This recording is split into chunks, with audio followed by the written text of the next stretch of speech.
Hello, and welcome back to episode 9, or the ninth episode of week 2 of the Rhetoric Reviewed podcast. So, in the last video, we discussed in depth about should politicians be punished for lying. And we came to the conclusion that no, the punishment for politicians should be that they should just be elected out of office, and that requires a diligent populace. If you want to learn more about this, please feel free to check out the last video. So today we're going to be discussing something called the informational bubble, and what I feel like is a current AI overestimation. It's something that not only I've been saying, but many people have been saying, but it's falling on deaf ears, in my opinion. So first, an introduction to what an informational bubble is, and we'll get into this later, obviously, and then a little bit about AI overestimation. So an information bubble is when you have, or an economic bubble is when you have a certain amount of speculation or trust in the future growth of something, which fuels up the price. But that actual that the price level that's driving up on speculation only causes more speculation until eventually you have something that's way higher than it really should be. It's a basic economic term, and AI is currently in what I believe the throes, or at least beginning parts, of this process. So AI has been really big over the last few years, and it's only growing greater at this point as AI helps with AI, and there's just so much more being done by all these mega companies and so much more investment money being put in. AI is growing faster than ever. While AI has been around in all sorts of forms since at least the early 2000s, it's very clear now that since the GPT-4 large language model era, we're entering a new world of AI where it's not only a niche tool used by a few people, but it's a tool and a new medium for information technology. So given this, let's first go into a review of episode 2. So episode 2 of this podcast, which I believe was called The New Progress, was a lot about how technology is progressing in the modern day and how this is unprecedented and unlike anything before seen in history. This might be clear to some and it might be not, but if you want to go back and check out that video, please feel free, of course. But ultimately, we came to the conclusion that in the last 100 to 150 years, the development we saw was the development that would have taken, or at least on a linear scale in terms of important inventions, thousands and thousands of years. And this has only got even more exacerbated. In the last 50 years, we've seen more development with technology, the internet, all of these different things, than any time before in history. So right now, we're experiencing an exponential increase in history, an increase in technology, and this has coincided with two major booms in my opinion. First was the television or broadcasting era. This is where information technology was highly focused around certain channels of media distribution, whether that be the radio or the television. So this was different than any time before because it's not only enhancing a previous type of system like the mail system, it's actually creating a whole new medium of transportation of media and carrying out messages and propaganda. Next is internet. Internet is obviously a completely new medium. It exists in, of course, what people now call the cloud or the World Wide Web, but it allows for direct information sharing between individuals. And this makes it very unique. And AI will have the potential as the third major information technology breakthrough in the last century, or 2 centuries, I suppose, with the radio, to not only become a medium for human tool use, but as a completely new thing in and of itself, where it's not only a model and just a tool, it's its own agent. And that's what a lot of AI is going to be about in the future, and one of the biggest speculations for it, agency. So agency is, in reference to a term called agents. Humans are agents. You're individual entities who are able to carry out tasks and have purpose, or at least goals to reach, and we do tasks to carry them out. So you would be an agent, I would be an agent, and we all do things in our life that helps us accomplish a certain goal. And what's important is that we're considered entities, conscious entities that are able to actually make decisions. AI, people hope, will eventually come to this one day. That way it's able to maximize its processing capabilities, or at least its productivity capabilities, when it comes to different sectors of the market and human life in general. How can it impact us? How can it help us? All of these good things.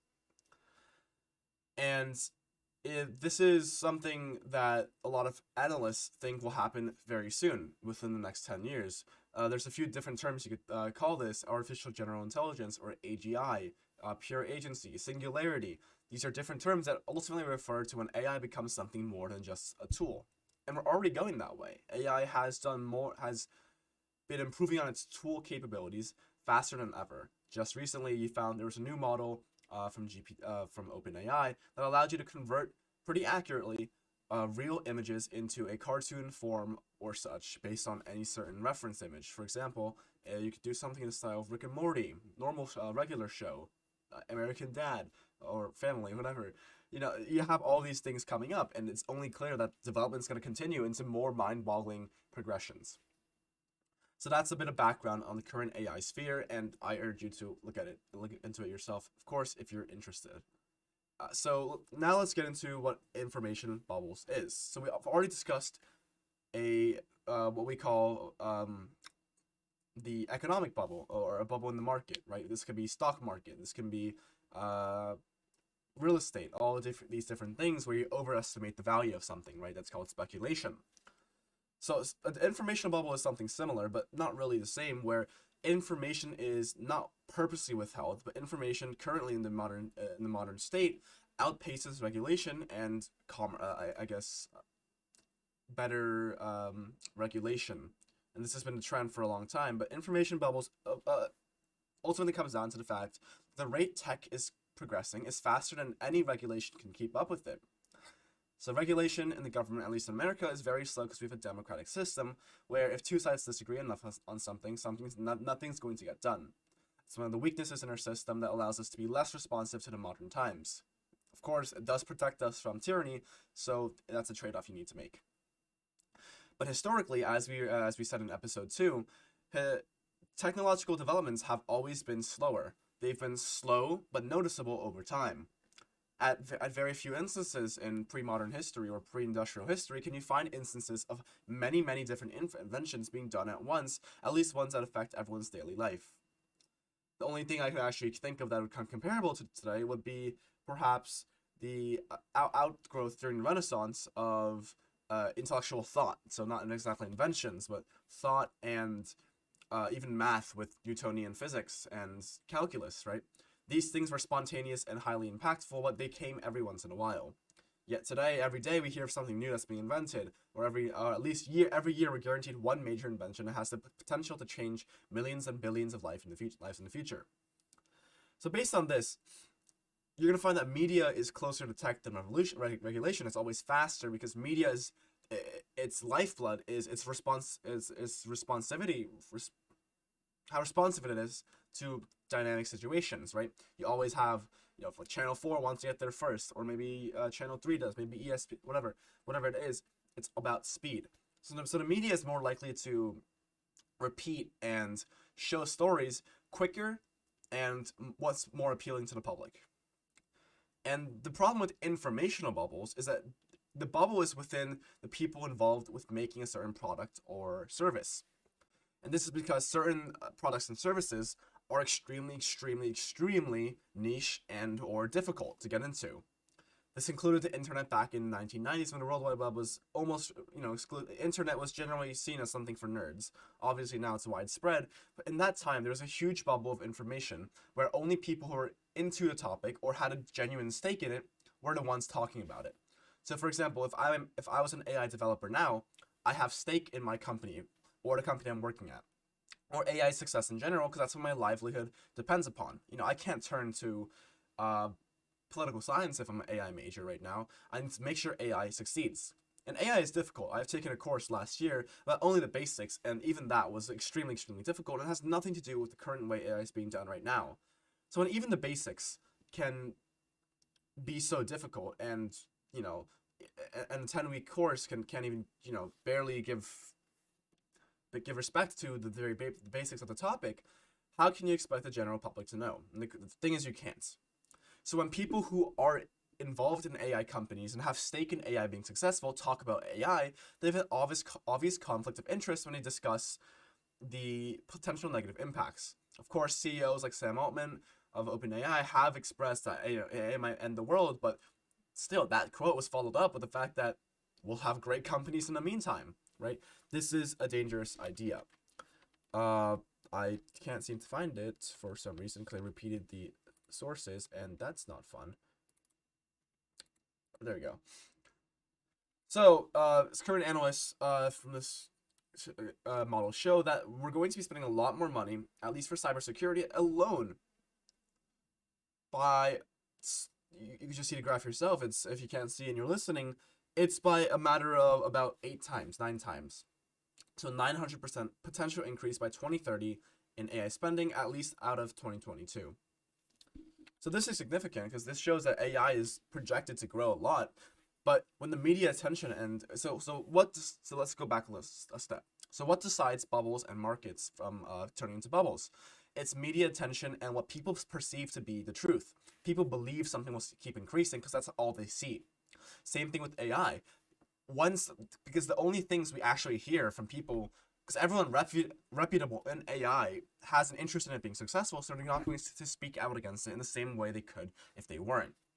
But because they're the only ones who actually know anything about AI, no one else is truly qualified enough to say anything about it. So the media picks up on these quotes and interviews about the positivity of AI and the optimism that these people in the AI sphere have for it. And then they eat that up, and the public that's all they hear, at least mainstream wise.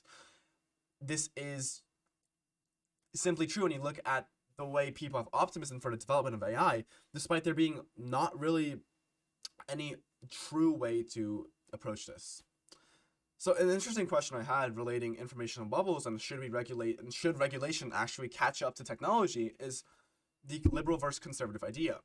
So traditionally, at least in America in the recent times, liberals have been about government control, or at least governments being bigger so they could do more for society. Whether it's through more funding, bigger government programs, or more government oversight over local activities, this has been the hallmark of the liberals. So they want to sometimes decrease overall prosperity for social good.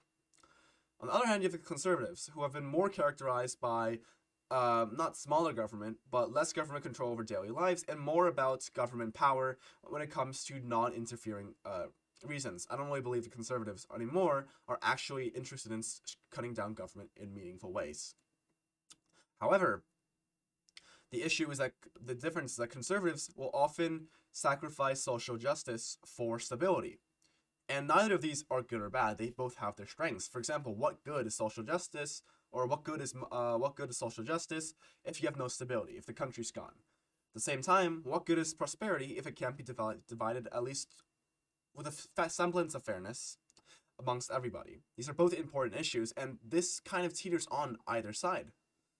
Absolutely, it would be liberal because we're definitely restricting the market if we're trying to slam down regulations and have more oversight on the way AI is being treated and developed.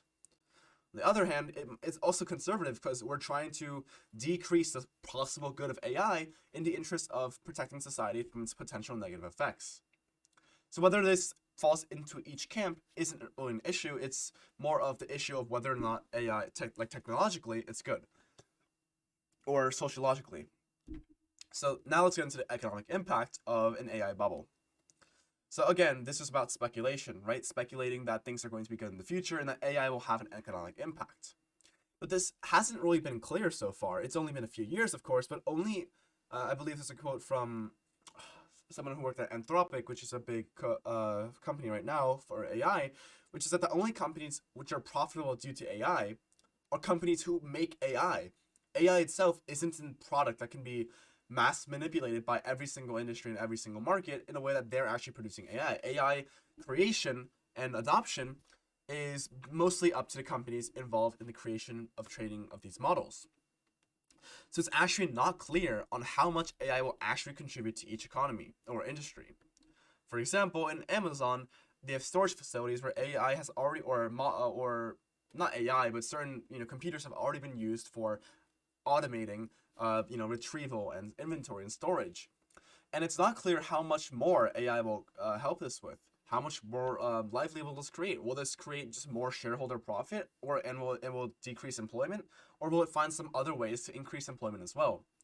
Because let's say the profitability of these companies go up because they could suddenly fire all these people. But that won't last for long because when these people are fired, they don't have money to spend. Then they can't spend it on Amazon, for example. Right? If we're using Amazon as an example, so then the economy eventually comes down. So it's really not clear the actual economic impacts of AI on industries outside of companies who make and produce AI products or models or API tokens. And this leads to the problem where we have so much speculation, but not a clear idea of exactly in each industry how AI will be applied, and no genuine way to know.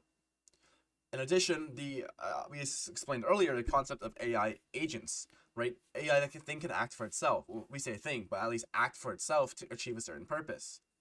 What impact will this have on not only the way we interact with our jobs, but also other people online? And how will we know if someone's AI? How will we know if AI is just filling all these things out?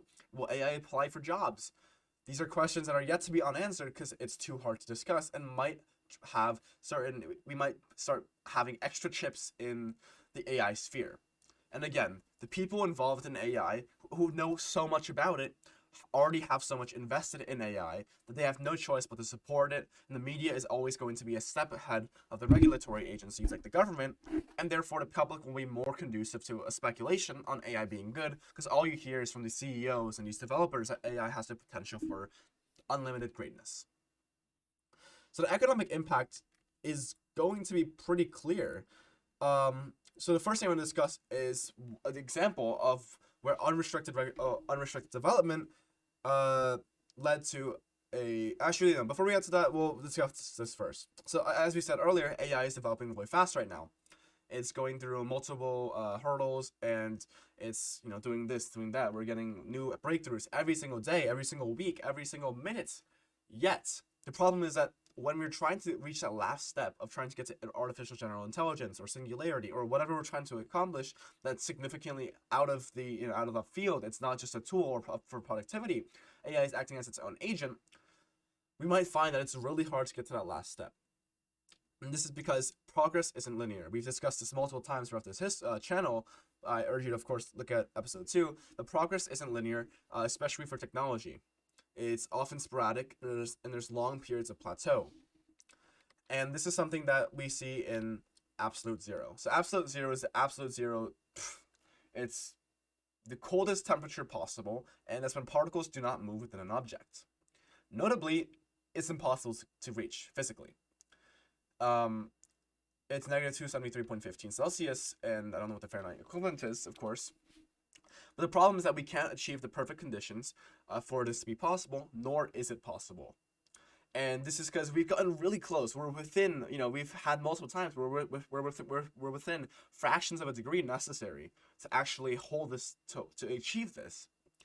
And we've done so much to achieve up to that point, but we're not able to actually get that last 1%. So the problem isn't the first 99% of AI, which we're already doing fine. It's that last 1% that pushes us to the next hurdle, and that might be where we're stuck at. Another example is nuclear fusion. So fusion is what the sun uses, and it's been touted as, unlimited energy. And you have a lot of startups and companies across the world trying to achieve fusion because it's going to be extremely good for creating money. I have a conspiracy theory that the governments don't want this because the energy industry is so big, but ultimately fusion has the potential to save millions of people from lack of energy. However, we've already hit the necessary temperature for fusion, at least with the sun. We've actually far exceeded it. However, we found out that at that point, the energy requirements to maintaining that heat long enough to actually make a fusion reaction sustainable is simply out of this. It's mind-bogglingly high. And we've sort of plateaued when it comes to feeding enough energy to actually make these experiments work.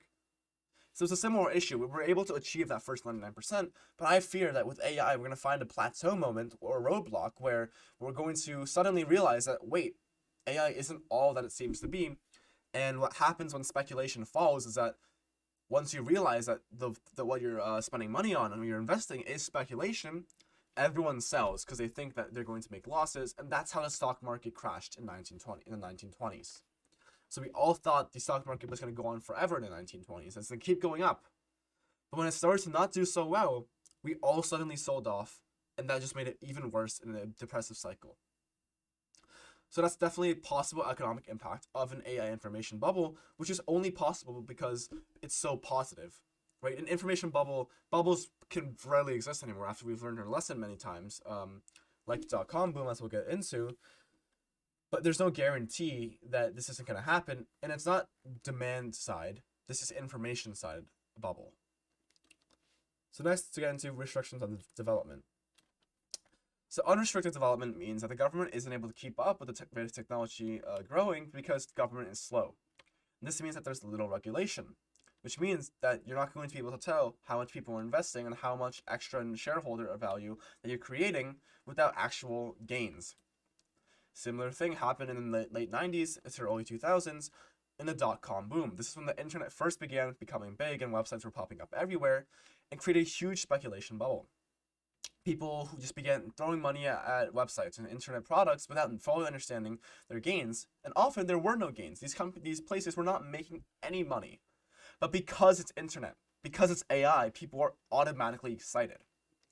And this created a huge crash, as you can see on the screen here, but ultimately it led to a huge spike and then a huge fall off where it eventually came down below where it was when the boom first started.